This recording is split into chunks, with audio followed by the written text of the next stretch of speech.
بسم اللہ الرحمن الرحیم۔ السلام علیکم، ہمارے چینل میں خوش آمدید۔ شہرام اب تو گھر واپس آ جاؤ، تمہاری ماں کی آنکھیں تمہیں دیکھنے کے لیے ترس گئی ہیں۔ سلمہ بیگم نے ہمیشہ کی طرح کہی ہوئی بات آج بھی کہی تھی۔ وہ واقعی اپنے بیٹے کو دیکھنے کے لیے تڑپ رہی تھیں۔ 6 سال ہو گئے تھے اس کی شکل دیکھے ہوئے۔ ہفتے میں 5 منٹ کال کرنے کے علاوہ اس نے کبھی بھی گھر والوں سے رابطہ نہیں کیا تھا۔ جب بھی وہ حویلی میں کال کرتا تھا اسے اپنے بھائی کی موت یاد آ جاتی تھی، اور اس کے ساتھ ہی وہ لڑکی یاد آ جاتی تھی جس کی وجہ سے اس کے بھائی کو مارا گیا تھا۔ اس نے ماں کی بات سن کر ایک گہری سانس لی اور انہیں کہا کہ میرے لیے فی الحال یہ ممکن نہیں ہے۔ میں جب تک اس صدمے سے باہر نہیں نکلوں گا، جب تک میں اپنے بھائی کی موت کو قبول نہیں کر لوں گا، تب تک میں اس حویلی میں واپس نہیں آ سکتا۔ اور ویسے بھی اب اس جگہ پر میرے لیے کچھ بھی نہیں رکھا ہوا۔ آپ نے وہاں پر میرے آنے کے سارے راستے خود ہی بند کر دیے ہیں۔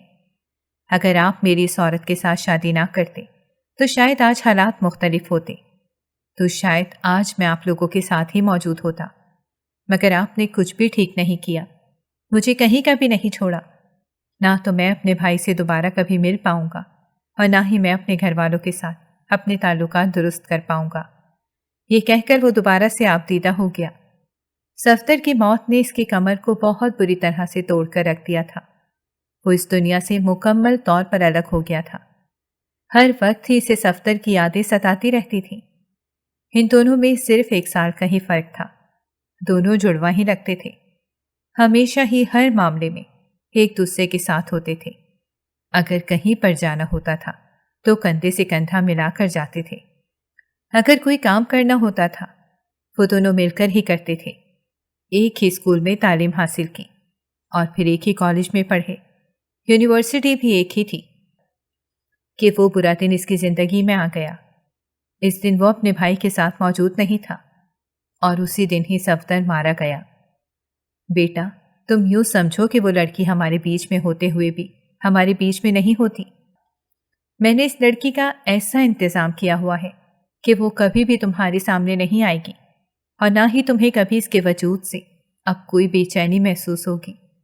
تم صرف اور صرف ایک بار مجھ سے ملنے کے لیے یہاں پر چلے آؤ۔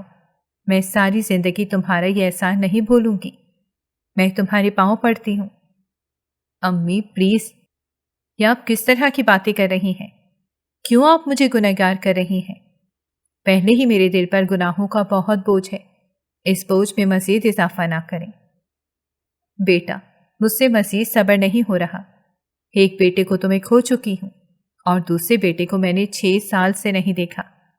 کیا میں تم لوگوں کو اس وجہ سے اس دنیا میں لائی تھی کہ میں تم لوگوں کے لیے ترستی رہوں؟ وہ حد سے زیادہ جذباتی ہو گئی تھی، اور اس کا جذباتی ہونا بنتا بھی تھا، کیونکہ ان کا شوہر بھی اب ان کی ذات میں دلچسپی نہیں لیتا تھا۔ عمران صاحب نہ جانے کون سی سرگرمیوں میں مصروف رہنے لگے تھے۔ شاید وہ خود کو بیٹے کی یادوں سے دور کرنے کے لیے سیاست میں کچھ زیادہ ہی انوالو ہو گئے تھے، اور اس سب میں وہ اپنی زوجہ محترمہ کو مکمل طور پر بھول گئے تھے۔ دوسری طرف رخسانہ بیگم، جو کہ شہرام کی چچی تھی، وہ بچپن سے ہی چاہتی تھی کہ ان کی بھتیجے کی شادی ان کی بیٹی کے ساتھ طے کی جائے، لیکن پھر بیچ میں یہ مسئلہ کھڑا ہو گیا جس کی وجہ سے وہ اپنی خواہش کو عملی جامہ نہیں پہنا پائیں۔ لیکن اب وہ شدت سے یہ چاہ رہی تھیں کہ جس کام کو انہوں نے ایک لمبے عرصے سے ادھورا چھوڑا ہوا تھا، اب اس کام کو پایہ تکمیل تک پہنچا دیا جائے۔ یہی وجہ تھی کہ انہوں نے ابھی تک اپنی بیٹی کا رشتہ کسی بھی انسان کے ساتھ طے نہیں کیا تھا۔ وہ کسی کو اپنی بیٹی کے قابل سمجھتی ہی نہیں تھی۔ دوسری طرف ضروا کے ذہن میں بھی یہ بات بیٹھ گئی تھی کہ اس کی زندگی میں صرف اور صرف ایک ہی شخص آئے گا، اور اس کا نام شہرام ہے۔ وہ بچپن سے ہی اس کے خواب دیکھنے لگی تھی، اور اب وہ اس کی محبت میں اس حد تک ڈوب چکی تھی کہ اسے اس انسان کے علاوہ کسی اور کے بارے میں سوچنے کا دل ہی نہیں کرتا تھا، اور نہ ہی وہ کسی اور مرد کی طرف نظر اٹھا کر دیکھتی تھی۔ ٹھیک ہے، ابھی میں آپ سے ملنے کے لیے آ جاؤں گا، لیکن مجھے زیادہ دن تک وہاں پر رکنے کے لیے نہ کہیے گا۔ بڑی مشکل سے ہی میں اس دکھ سے باہر نکلا ہوں۔ میں نہیں چاہتا کہ میں دوبارہ سے دکھی رہنے لگوں۔ سلمہ بیگم کہنے لگی، ٹھیک ہے، مجھے کوئی مسئلہ نہیں ہے، تم صرف اور صرف ایک بار مجھ سے یہاں پر آ کر مل جاؤ، اپنا چہرہ دکھاؤ، ایک بار مجھے سینے سے لگا لو تاکہ میرے دل کی تڑپ تھوڑی سی کم ہو جائے۔ میری ممتا بہت بے چین ہے، میری بے چینی دور کر دو۔ حویلی میں بات کرنے کے بعد اس نے کال کاٹ دی۔ جب بھی وہ بات کرتا تھا اس کا دل اسی طرح سے ہی اداس ہو جاتا تھا۔ آج بھی اس کی حالت مختلف نہیں تھی۔ وہ بیٹھا اپنی سوچوں میں ہی ڈوبا ہوا تھا کہ علی کمرے کے اندر داخل ہوا اور اسے دیکھ کر مسکراتے ہوئے کہنے لگا، وہ عاشق کی اولاد کیا ہو گیا ہے، کیوں اس طرح دکھی بیٹھا ہوا ہے؟ اس نے بڑی تحمل سے علی کی بات برداشت کی اور پھر کہنے لگا، نہیں کوئی بھی مسئلہ نہیں ہے، میں ٹھیک ہوں، نارمل ہوں۔ وہ اس وقت کسی بھی بڑے فلیٹ میں نہیں بلکہ ایک ہاسٹل میں رہ رہا تھا۔ یہاں پر اس کے کچھ دوست بھی موجود تھے جس کے ساتھ وقت گزار کر وہ کچھ لمحوں کے لیے سب یادیں بھول جاتا تھا، مگر جب وہ تنہا ہوتا تھا تو ماضی کی تلخ یادیں سے دوبارہ سے تنگ کرنے کے لیے آ جاتی تھیں۔ اس نے علی کو نہیں بتایا ہوا تھا کہ وہ ایک بہت بڑے خاندان سے تعلق رکھتا ہے، اسی وجہ سے وہ بھی اس سے نارمل انداز میں ہی بات کرتا تھا۔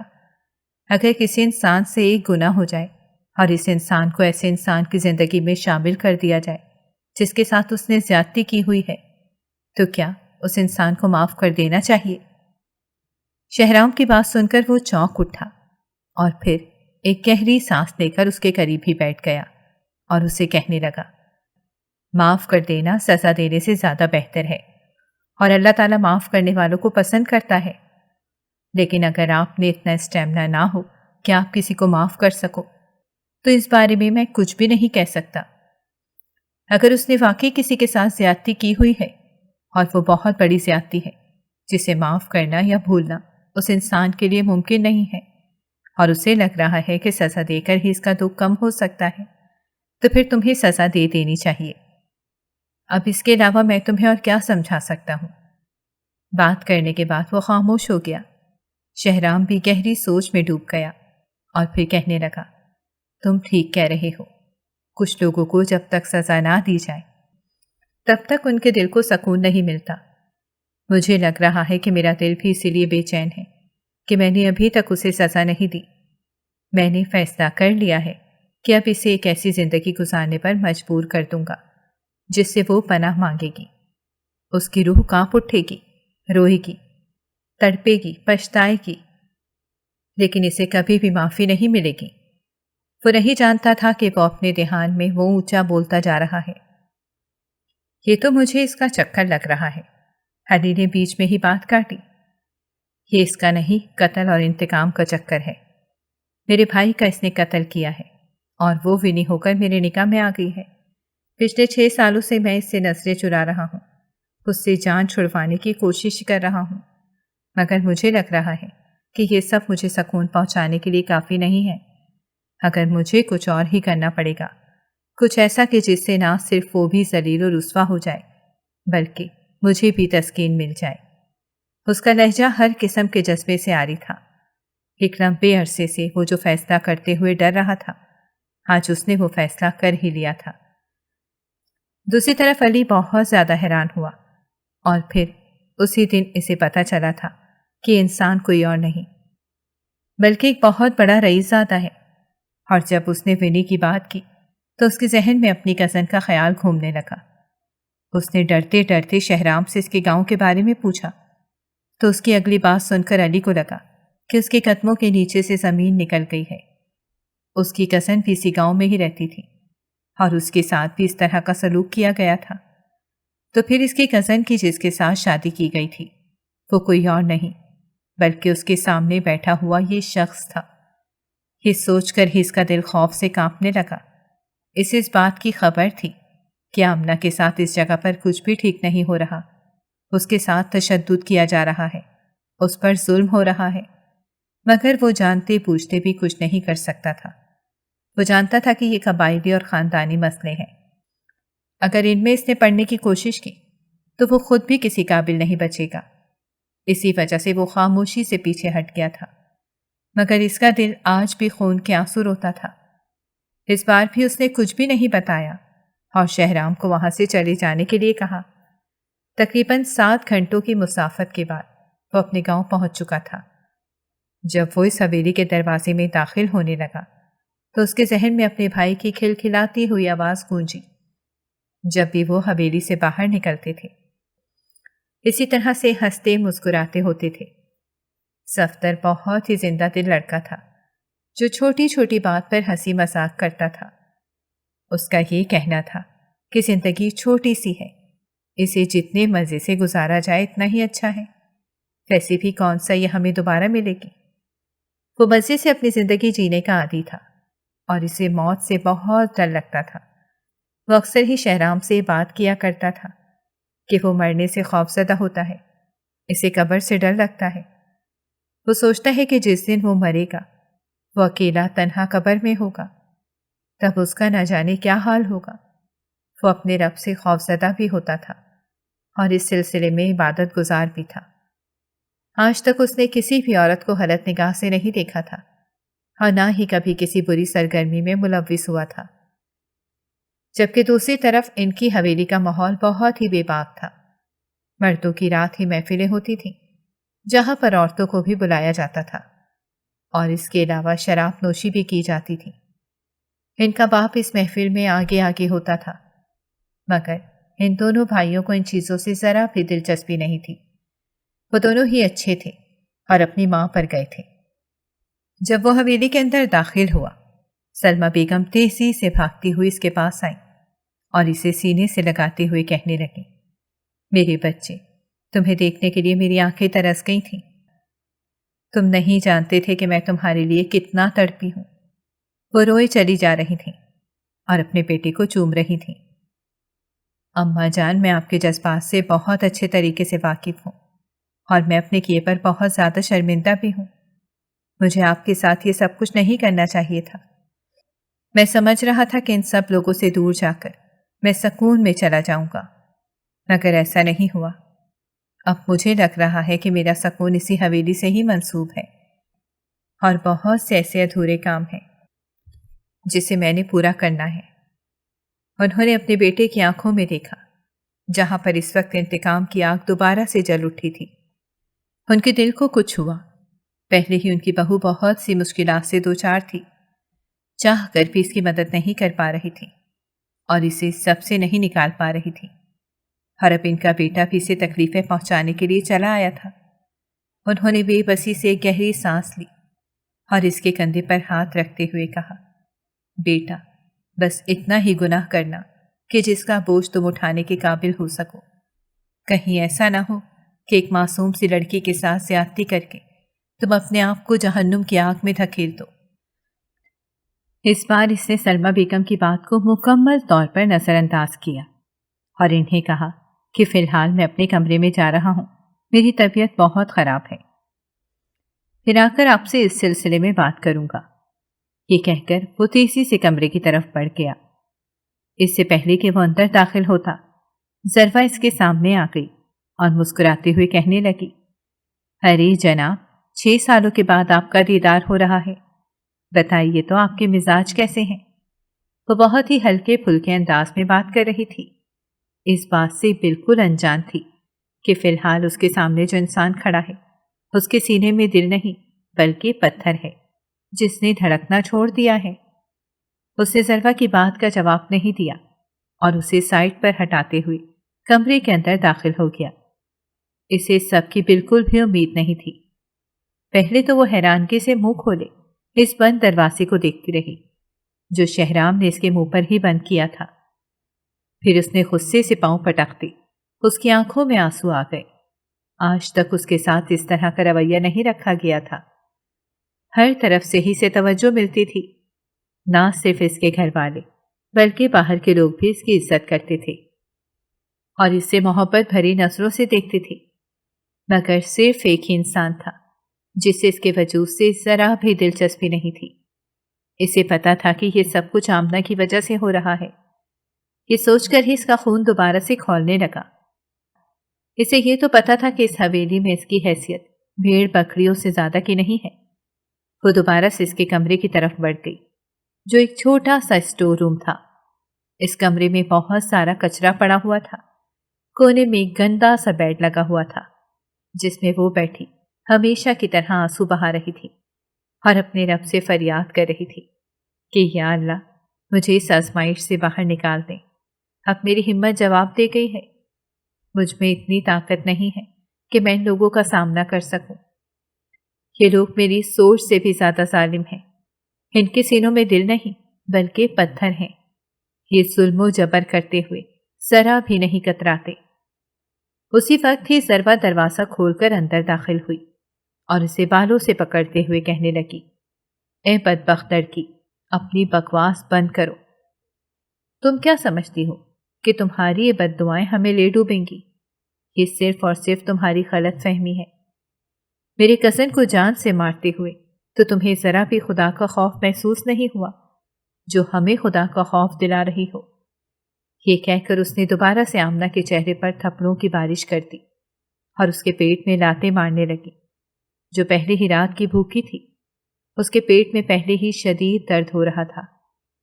مار کھانے کی وجہ سے وہ درد کے مارے اونچی اونچی آواز میں چلانے لگی، مگر یہاں پر کوئی بھی اس کی چیخیں سننے والا نہیں تھا۔ شہرام تھوڑی دیر پہلے ہی نیند کی گولیاں کھا کر سو چکا تھا۔ حویلی کے باقی جتنے بھی لوگ تھے ان کے لیے یہ سب کچھ معمول کی بات تھی۔ اب تو انہیں ان چیخوں سے فرق بھی نہیں پڑتا تھا، مگر صرف سلمیٰ بیگم ہی تھیں جن کا دل خون کے آنسو روتا تھا۔ ایک بار وہ لڑکی ان کے پاس آئی تھی اور ان کے قدموں میں گڑ گڑائی تھی اور روتے ہوئے کہا تھا کہ میں نے آپ کے بیٹے کو قتل نہیں کیا، اس میں میرا کوئی بھی قصور نہیں ہے، یہ صرف اور صرف ایک الزام ہے جو مجھ پر لگایا جا رہا تھا۔ اس کے لہجے سے سچائی ٹپک رہی تھی اور اس کی آنکھیں بھی جھوٹ سے پاک تھیں۔ انہیں اس لڑکی پر یقین آ گیا تھا، مگر وہ یہ یقین اپنے شوہر اور اپنی حویلی کے لوگوں کو نہیں دلا سکتی تھی۔ ضربہ جب اپنا غصہ اتارنے میں کامیاب ہو گئی تو اس نے آمنہ کے منہ پر تھوکا اور انتہائی نفرت سے کہا کہ تم اس قابل ہی نہیں ہو کہ تم اس چھوٹے سے اسٹور روم میں بھی رکھا جائے۔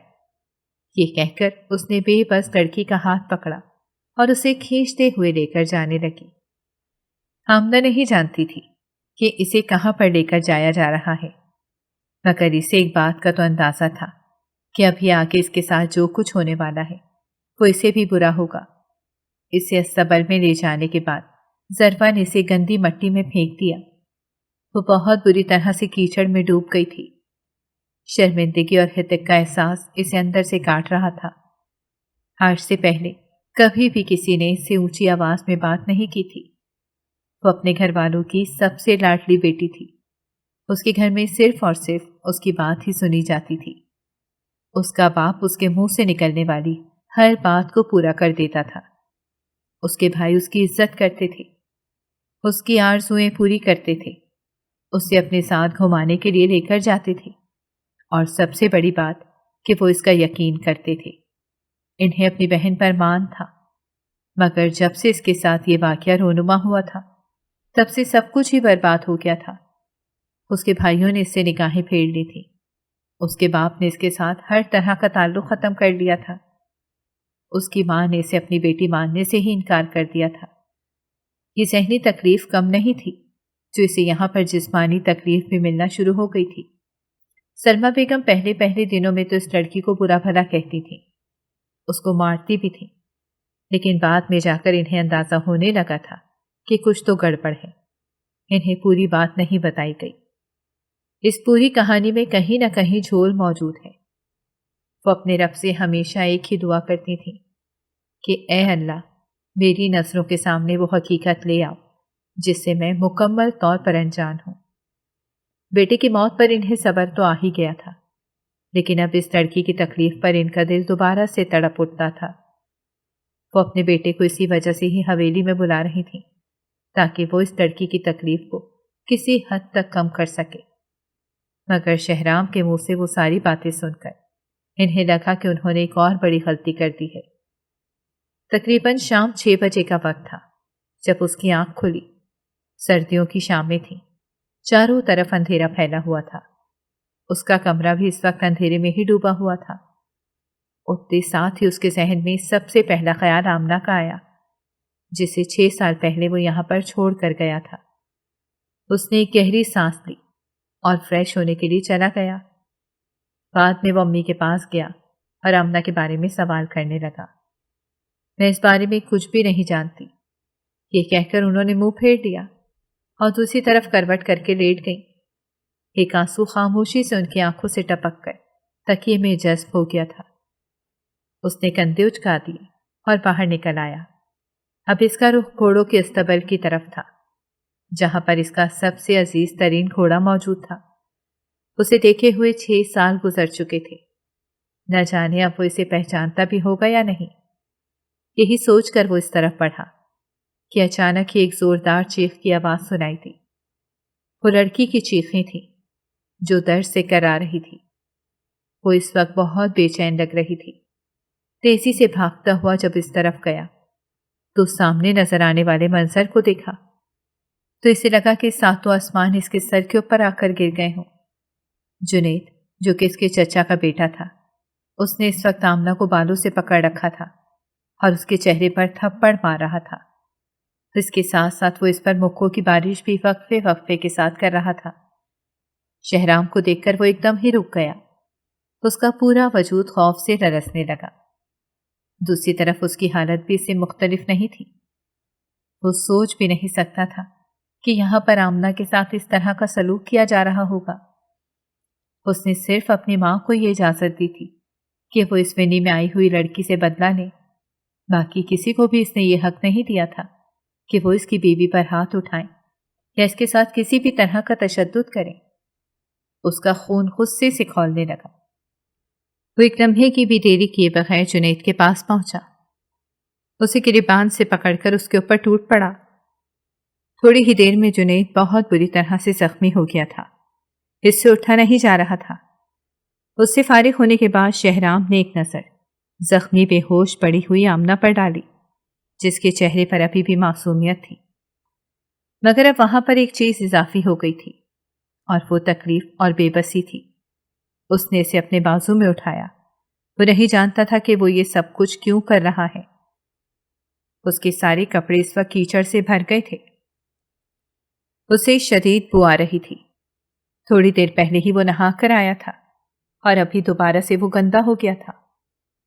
اسے اس بات پر غصہ آنا چاہیے تھا، مگر اسے غصہ نہیں آ رہا تھا۔ اس کا دماغ یک دم ہی پرسکون ہو گیا تھا۔ جتنی بھی سوچیں اس میں چل رہی تھیں وہ ساری ختم ہو گئی تھیں۔ دوسری طرف ضروا نے اپنے بھائی کی چیخوں کی آواز سن لی تھی۔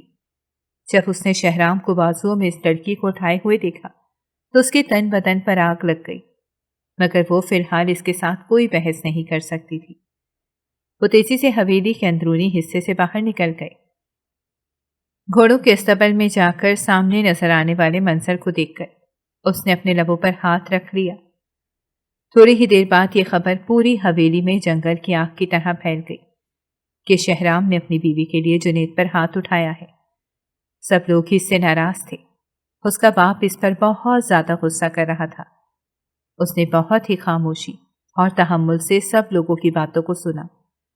پھر وہ اپنی جگہ پر اٹھ کھڑا ہوا اور دو ٹوک انداز میں کہنے لگا، وہ لڑکی وینی ہو کر میرے نکاح میں آئی ہے تو میرا حق بنتا ہے کہ میں اس سے بدلہ لوں۔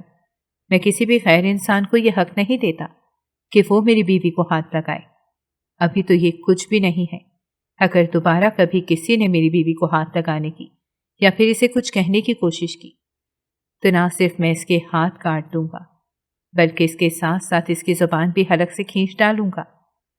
یہ کہہ کر وہ رکا نہیں بلکہ تیزی سے اپنے کمرے کی طرف چلا گیا تھا، جہاں پر اب آمنہ اچھی حالت میں موجود تھی۔ وہ ابھی بھی بے ہوش تھی، لیکن اس نے صاف ستھرے کپڑے پہنے ہوئے تھے اور اس کا چہرہ بھی گندگی سے پاک ہو گیا تھا۔ اس نے نوکرانی سے کہہ کر اس کو نہلوا دیا تھا۔ وہ چھوٹے چھوٹے قدم اٹھاتا ہوا اس کے پہلو میں جا کر بیٹھ گیا اور اس کے بالوں میں انگلیاں چلانے لگا۔ آنسو تیزی سے اس کی آنکھوں سے نکل کر آمنہ کے چہرے پر گر رہے تھے، مگر اسے اس کی بات کی ہوش نہیں تھی۔ وہ بہت تکلیف میں موجود تھا۔ اس کو جب اس نے پہلی بار دیکھا تھا تو اسے ہی اپنے دل کے بہت قریب لگی تھی، مگر پھر کچھ ایسا ہو گیا، وہ اس سے بہت دور چلا گیا۔ آمنہ، تم نے ایسا کیوں کیا؟ کاش تم یہ سب کچھ نہ کرتے تو آج حالات بہت مختلف ہوتے، آج سب کچھ ٹھیک ہوتا۔ اس نے بے بسی سے روتے ہوئے کہا۔ میں نے کچھ بھی نہیں کیا۔ میں وعدہ کرتی ہوں کہ میں نے کچھ بھی نہیں کیا۔ میں نے آپ کے بھائی کو نہیں مارا۔ مجھ پر الزام لگایا جا رہا ہے، مجھے پھنسایا جا رہا ہے۔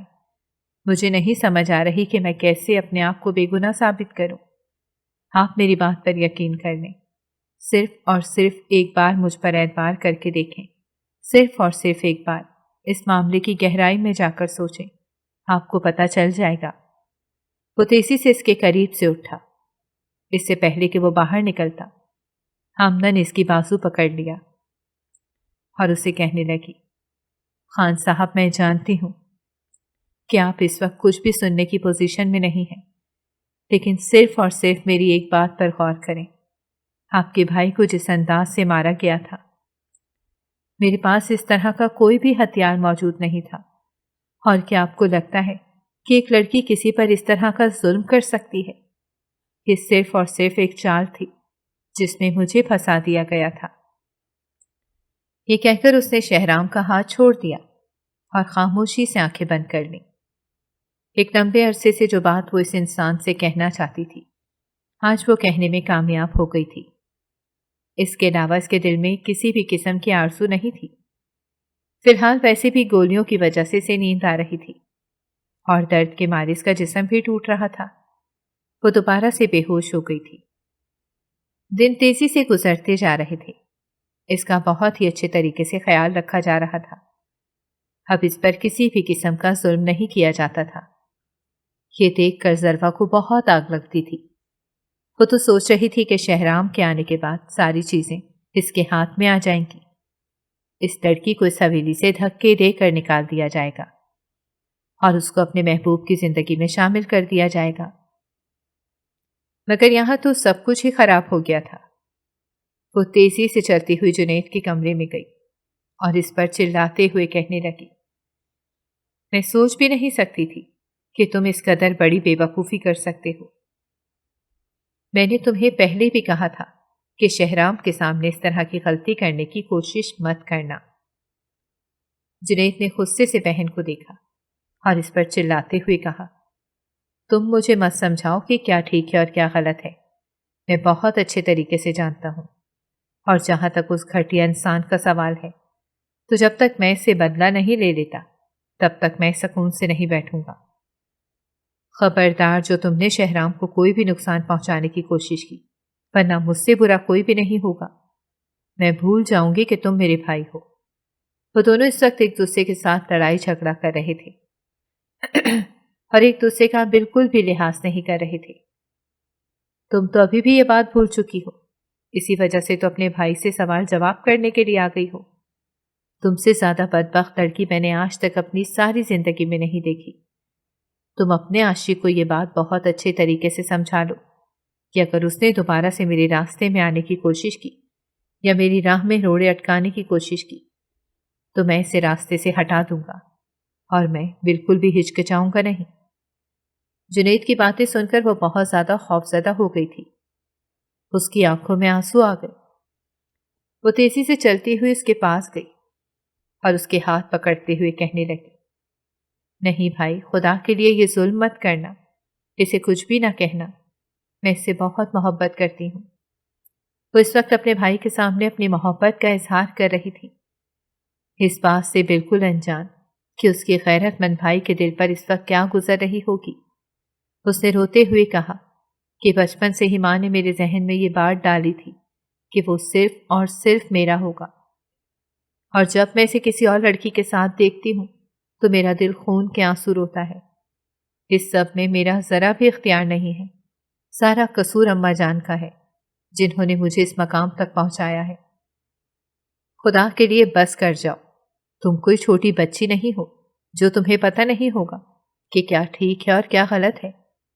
شہرام کا رویہ تو تم بہت اچھے طریقے سے دیکھ چکی ہو۔ تمہیں یہ سب دیکھ کر اندازہ ہونا چاہیے کہ وہ اپنی بیوی کو پسند کرنے لگا ہے، اس کی ذات میں دلچسپی لینے لگا ہے، اور وہ بہت جلد ہی اس کو مکمل طور پر اپنی زندگی میں شامل کر لے گا۔ تمہارے لیے بہتر یہی ہے کہ تم ایک اچھے رشتے کے لیے ہاں کر دو، کیونکہ اس طرح سے نہ صرف تمہاری عمر نکل جائے گی بلکہ تمہارے ہاتھ میں بھی کچھ نہیں بچے گا۔